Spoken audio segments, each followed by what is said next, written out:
It's Learn Ubuntu Live, presented by LearnUbuntu.org, with your host, Tom Judge.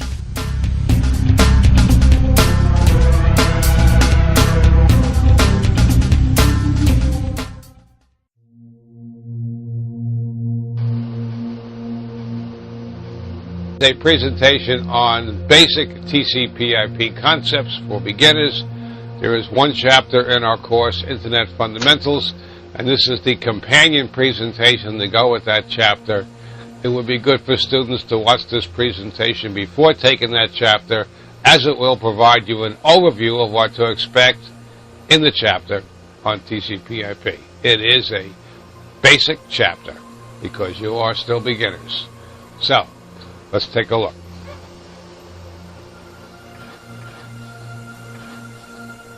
If you look, and we have labs on this, in your settings, you're going to see our TCP/IP settings.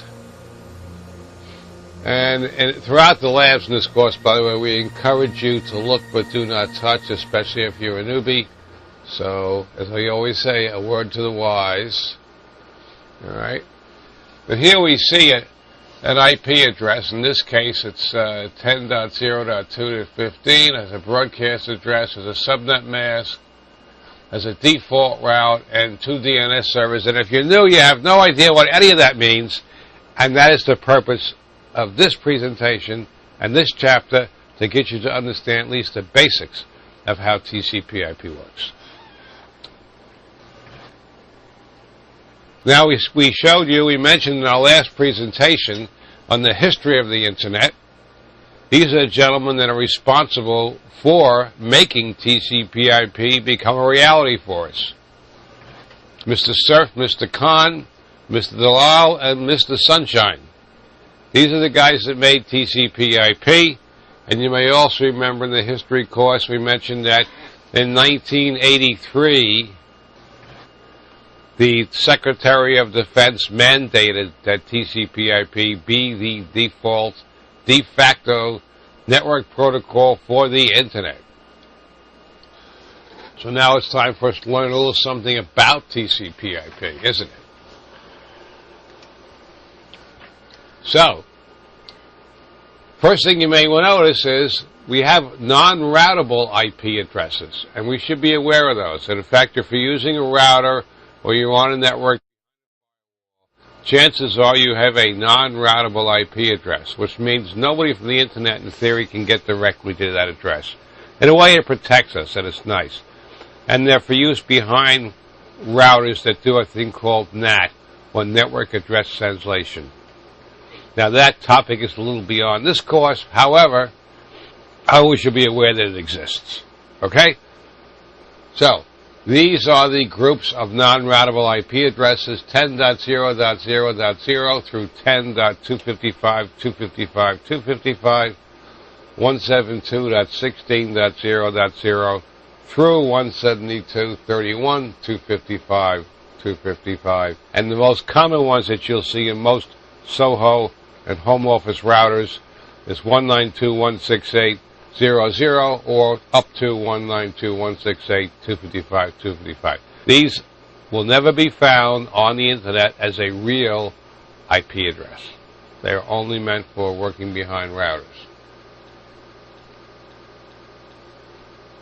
Now, there are three important parts of a TCP/IP address. When you set up an address, usually you have to put parameters in, or maybe you have DHCP and it's being assigned for you automatically. By you setting it manually, you need these three basic parameters: the IP address itself, the subnet mask, and the default route. We're also showing the broadcast address here, but that's not necessary for you to make TCP/IP work. You notice we don't say you need DNS to make it work. It will work without DNS, you just won't resolve very much.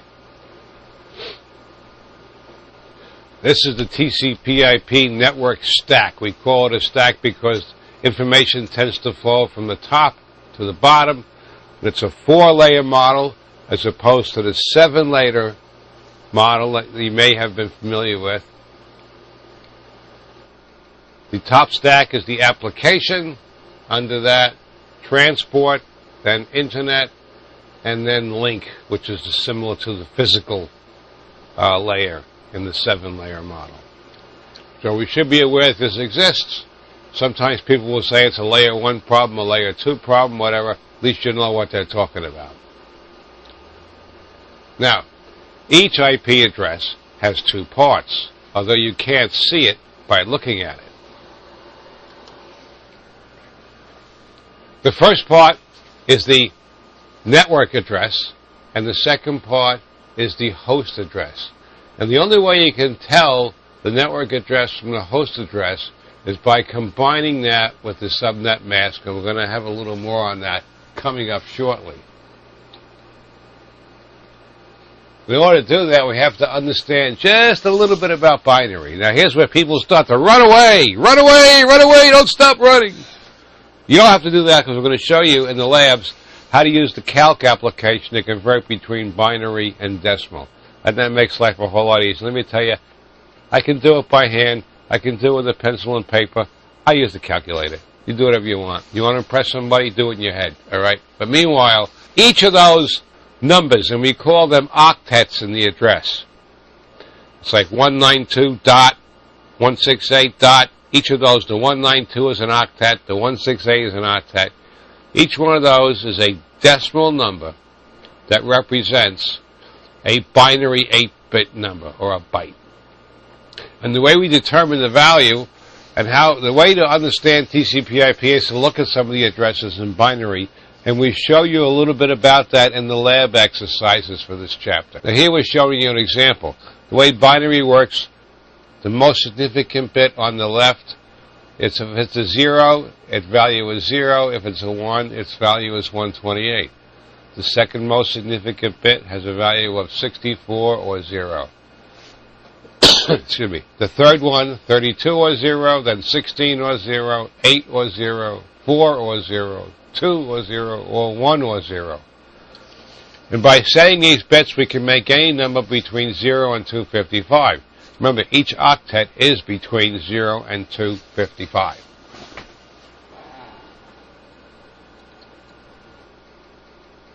Now, again, I told you, it's all power of 2. 2 to the 0 is 1. 2 to the 1 is 2. 2 to the 2 is 4. 2 to the 3 is 8.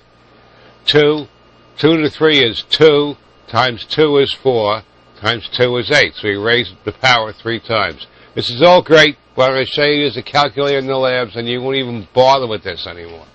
All right? But anyway, we're just highlighting some of this here for you now.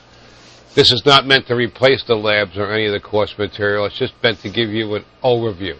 Now, we mentioned earlier the subnet mask is what determines the network and the host address. And that's done by ANDing. In this example here, we're showing you, since the subnet mask is all ones for the first 3 octets, ANDing that together with the IP address should give you the IP address .0. So in other words, in this case, the network address is 192.168. The host address is 192.168.1.106. That's the entire address. And that's done by ANDing, binary ANDing. Now remember, the Internet is a network of networks, so therefore we need a way to get from one network to the other network. Excuse me. You need a way to get off your subnet and to get where you got to go on the Internet. I'm going to show you how that happens shortly. Now, this is the significance of what we call the gateway, or the default route, or gateway. All those terms are synonymous. The way TCP/IP works is it looks at the network mask and the IP address and determines what the network is and how big the network is, and if an address you're trying to go to is on that network or not. If it's not on that network, if the address you're trying to go to is not on your network, then the default route is used to get off the network and onto the Internet. Excuse me. Take a little sip of something here.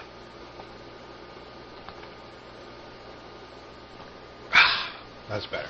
So, you'll hear the term default route, default gateway, default route.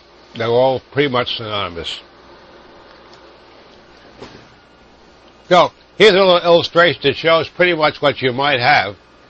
You have a firewall going to the internet, and you have a little network safely behind that firewall.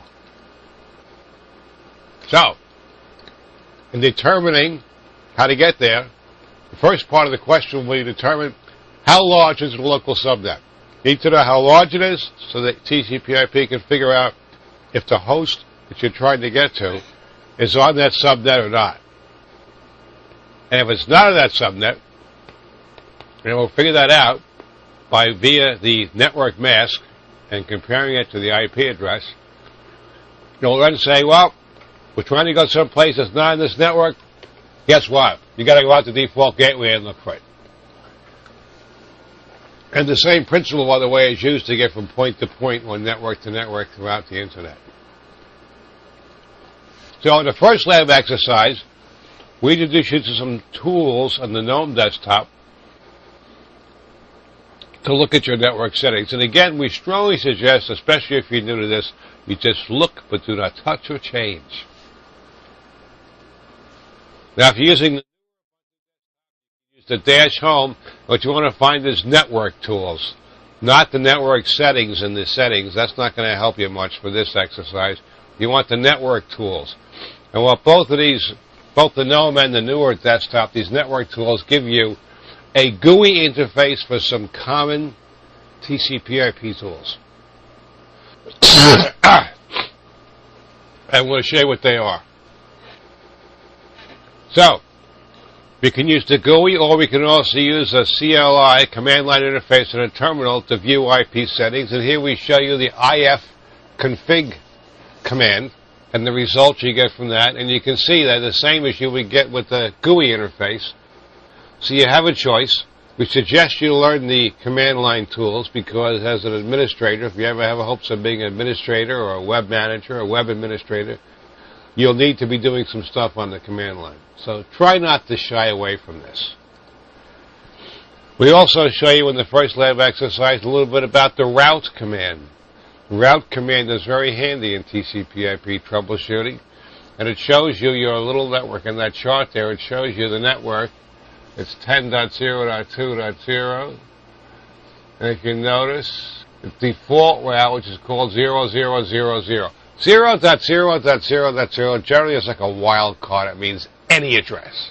So any address other than the local network is going to get shoved out that 10.0.0.2 port or address to get to the internet. Again, I'm just giving you an overview. There's much more detail in the readings and in the labs, and you should really read them. And you may have to read them more than once. That's perfectly all right. Because if you're like me, I'm a little thick. Sometimes I got to read something more than once to understand it, and then that's just the way it is. And that's because we're human. In the second lab exercise, we go into some detail showing you how to use the calculator to convert between decimal and binary. And by using that calculator, it makes your life a lot easier rather than using a pencil and paper or a slide rule, for those of you that are old enough to remember even what a slide rule was. And we also show you in lab exercise 3 how to use the command line tools, traceroute, route, and ping. Now you'll probably have to install traceroute. It doesn't seem to be installed by default these days. But just the same, those few handy tools, you can be amazed how much you can troubleshoot a TCP/IP network with just those 2 or 3 handy command line tools. They tell you a lot. And the third lab exercise, we show you a little bit about a typical home router setup. By the time you've gotten to the third lab exercise, hopefully you've read the readings and done the previous exercises. So now the router setup should not be so much of a mystery for you as it may have been in the past. Again, this is just trying to get a basic understanding of TCP/IP out there for you. There's much more to learn about TCP/IP and in our Linux administration courses, we cover it in much greater detail. But again, this is a beginner course. That's why it's called Internet Fundamentals.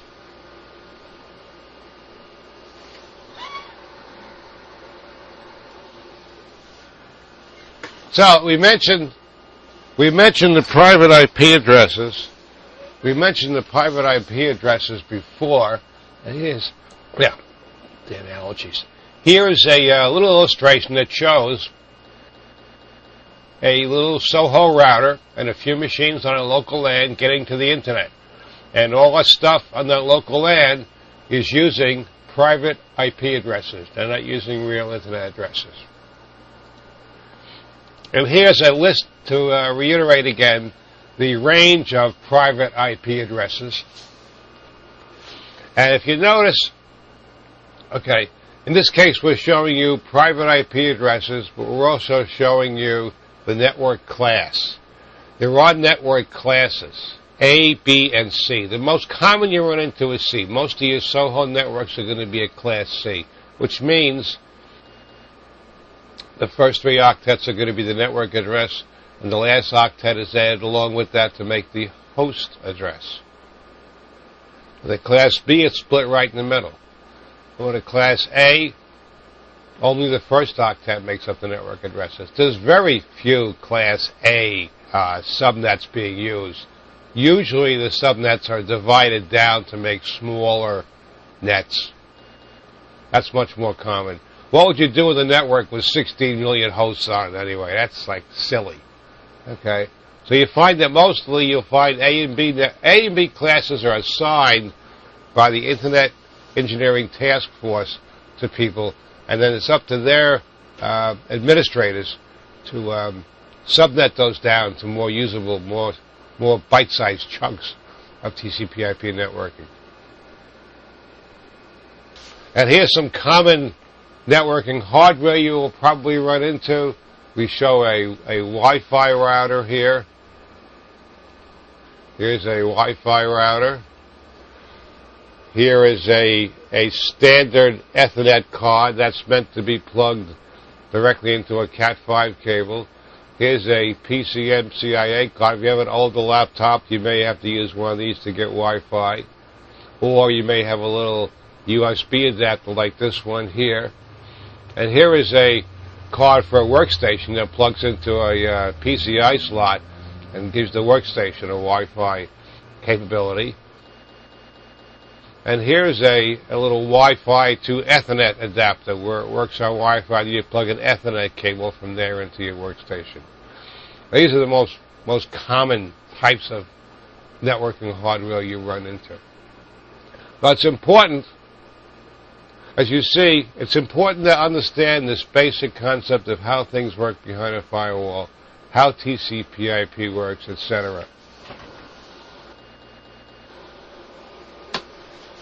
So again, I say this in every presentation, it is very important for you to do the labs, to do the readings. You may have to do them more than one time, and the self-assessments, so you understand the material presented in this chapter.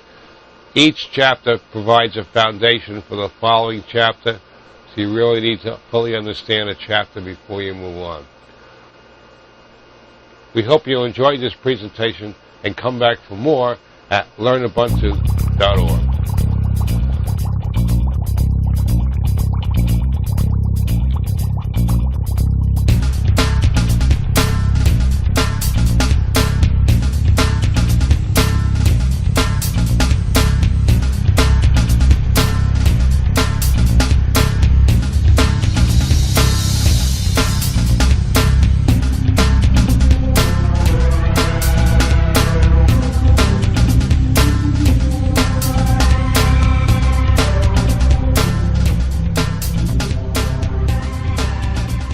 Portions of this program were pre-recorded.